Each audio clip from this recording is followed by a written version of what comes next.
let's see. Last thing we were doing is trying to see what was going on with the headlight. I pulled all that back up and out.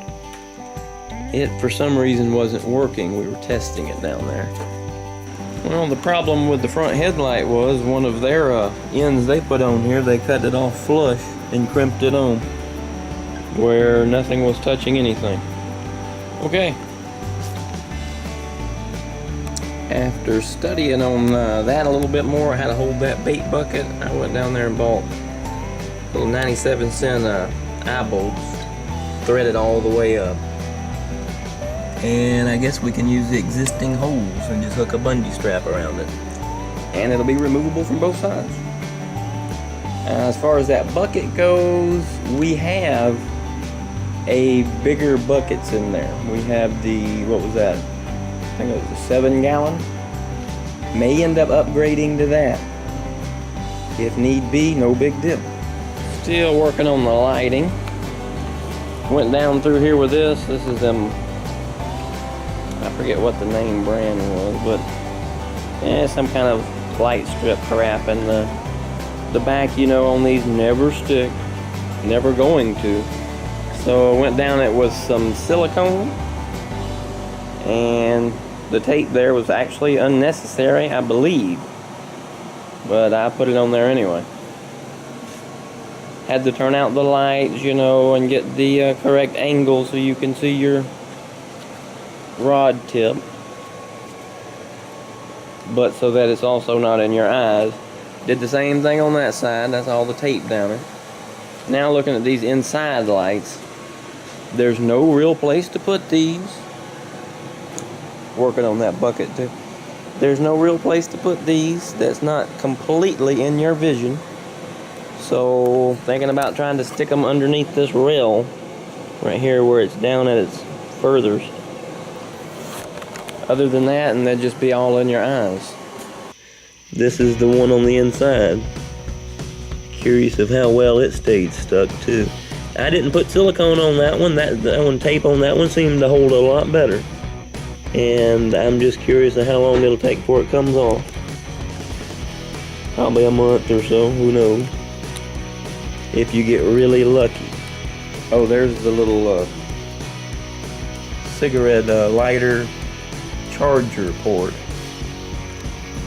I put it going up because it would not hold itself in and stay inside of it when it was facing downwards. And I figure that might be more convenient anyway.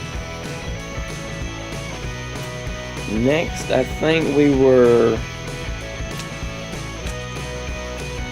I guess, gonna start over there on this toggle switch box. Not much, but that's what we got so far. Cut this out right here so it can slide back here in this corner. Now it's gonna go all the way up on there, but I wanted to get, you know, kind of close to cover this hole right here. It wasn't going to do it otherwise.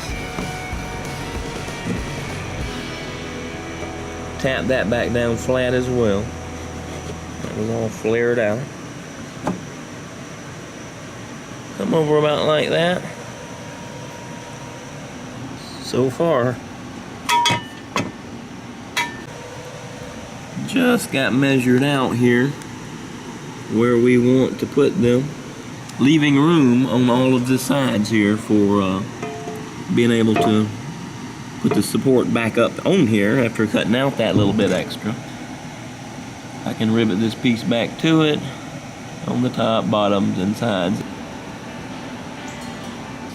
Got one in there. It's seeming to be working.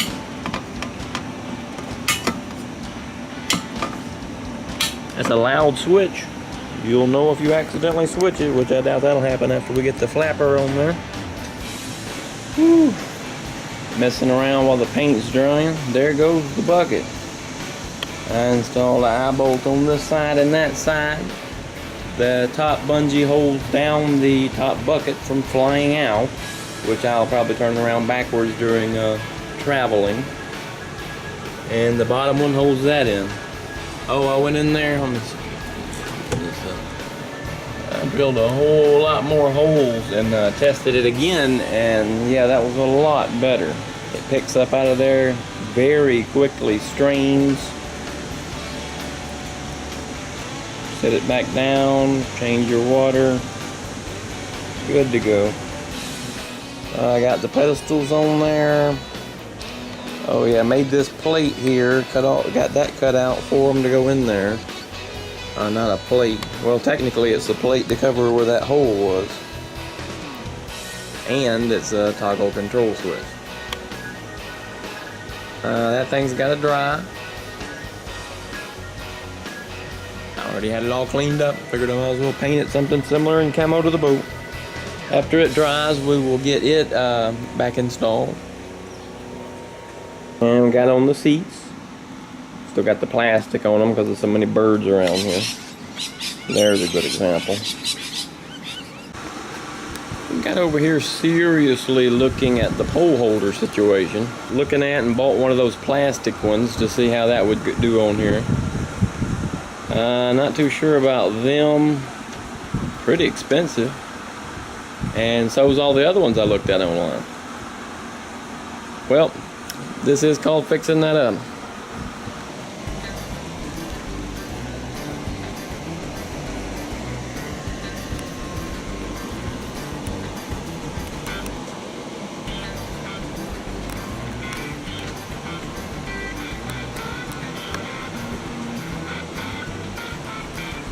Just went around them.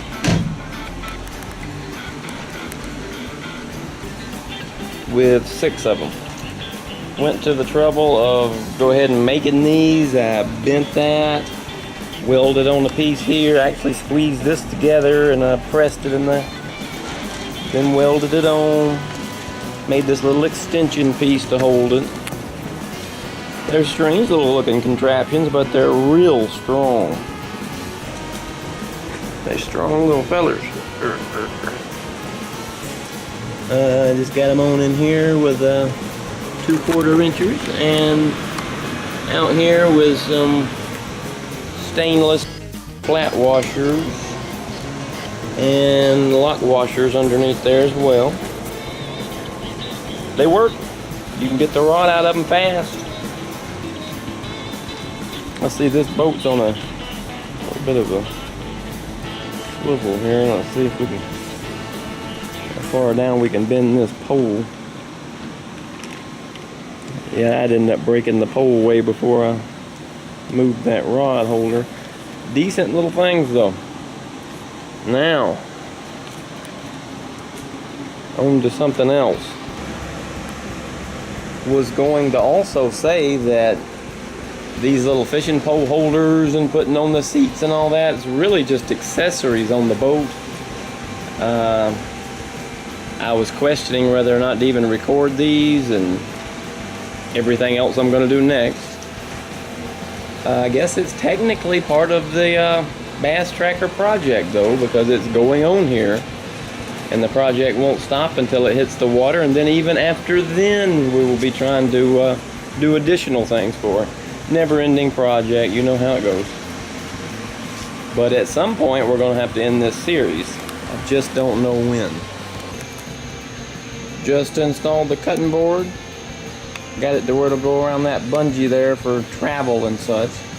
I just went around it very roughly with a grinder, and that was a bigger board, you know, and I cut out for the handle and made sure that was going to be out. Got that on there for traveling. I can take that off and that'll always be ready and easy to grab. And it runs on down in there. Update, we got her on the trailer. Chair in the way, but we got her in here on the trailer.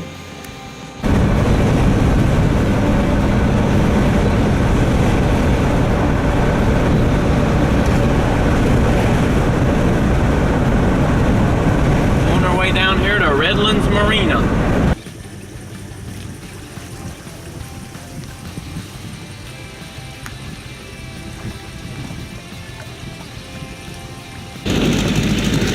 Alright, we are underway. We're trying to stay away from that sandbar there and Get over there, way over there to that bridge.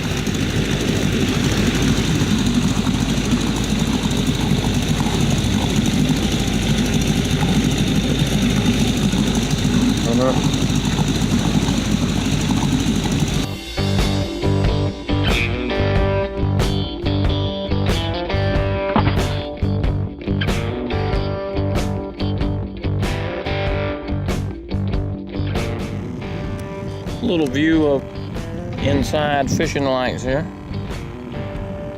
She's still using her headlamp, you know. Can't help everybody. I can see these pole tips fairly good.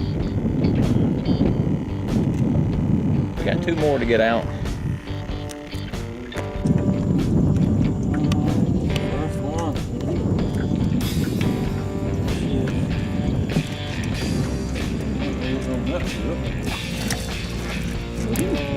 First one. Oh, go look at him. Ooh. Here we go. Turn around and hold that up so we can see it better. Now, you would not think so, but that is her new personal best.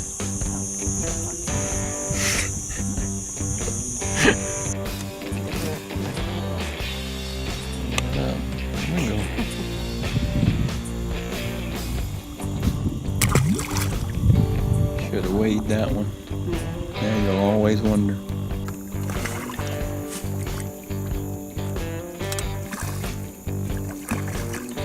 Find the fish here in a minute.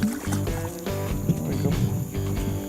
I was getting a hit. She's up there trying to untangle the pole. You know how it is. Got her back up here on the trailer. She got a little muddy. Now it's a real fishing vessel. Gonna run the water hose over this, and that's about it. We do got a little cover for it. We can park it up on a hill and run some water through it and stick the old cover on it after we're through and it dries out. Alright, I got that to strap up. That's right. Put little straps around it and that'll hold in the top down to the bottom. The little bait bucket did extremely well. The bubbler is a little noisy, but you know, that's just how they are. It does help if you put that bubbler on a piece of foam. I found that out. Gets a whole lot more quieter that way. Might as well take this off. It's been through enough abuse for one day. Get over here. Got to get on these things here. Oh, don't make me fight you like that, huh? Oh yeah, there we go.